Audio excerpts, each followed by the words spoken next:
哦，几点就醒了？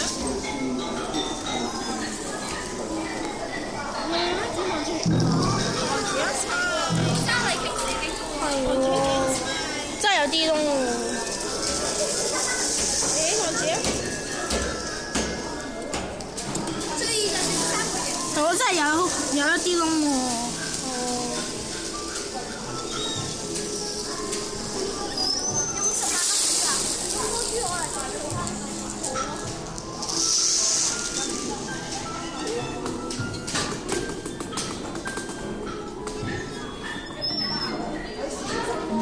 血係令到材料變得更加好啊！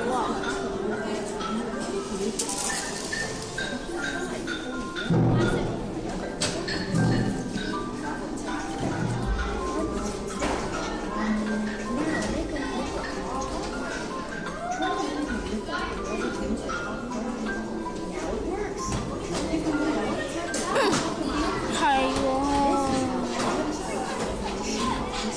真係均衡嘅態度。The breaker is a dislocation. It allows atoms to move tiny atom by atom distances. We see the results of dislocations in metals all the time.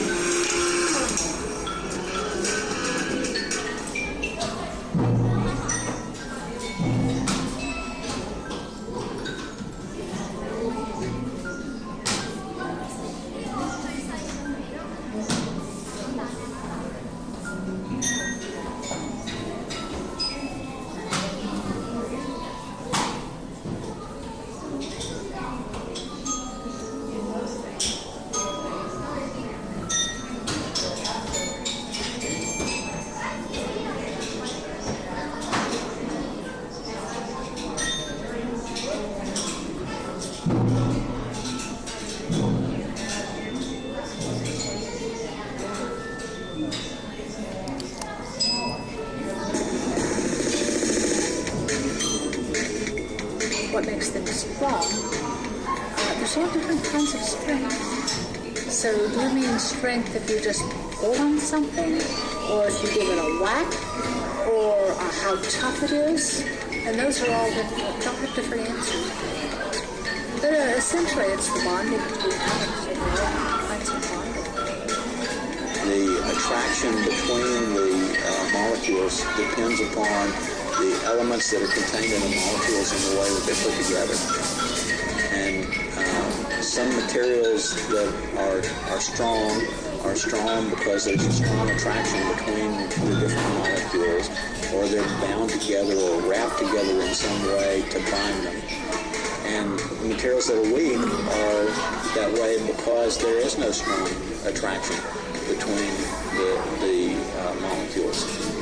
And we do fairly wonderful things in comparing strong materials, because we are in fact currently using materials which are very close to their theoretical strength, the strength to break the atomic bonds.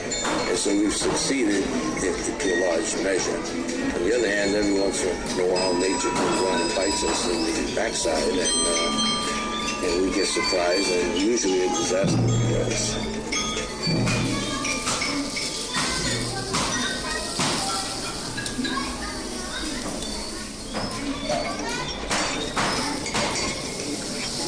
You know, we think of steel as an extremely small material. We talk about buns of steel and other expressions that involve steel, but actually steel is not nearly so strong as it should be.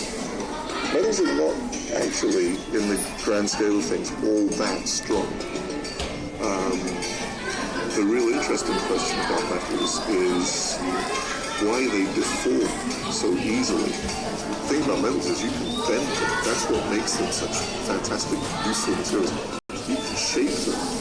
The reason why they can be bent, why they can be formed into useful shape, is because they contain defects, things called dislocations, that allow deformation to occur in tiny atom by atom steps, instead of having to tear apart whole planes of atoms and move them and stick them back together again. When you say what makes metals strong, you mean stronger than the pure metal. Pure metal is usually very soft. So if you add alloys which sit inside the lattice of the metal, alloy elements such as magnesium and manganese, the atoms are slightly bigger or smaller than the aluminum lattice atoms. They prevent the planes from sliding over each other. This means that it's harder to bend, harder to break.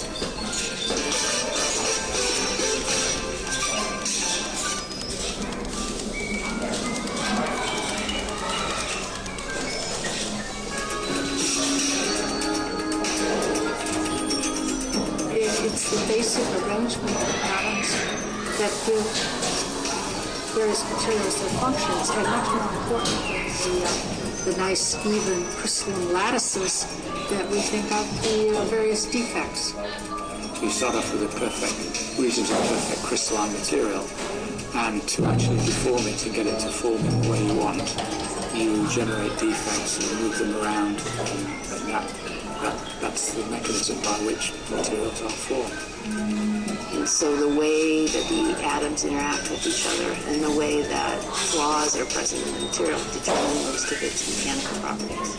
So when things break, it's usually because there's something like a very, very small crack that propagates through the material. Depending how the atoms interact with each other, it can go really fast, or it can go really slow, or it can almost heal itself with some materials.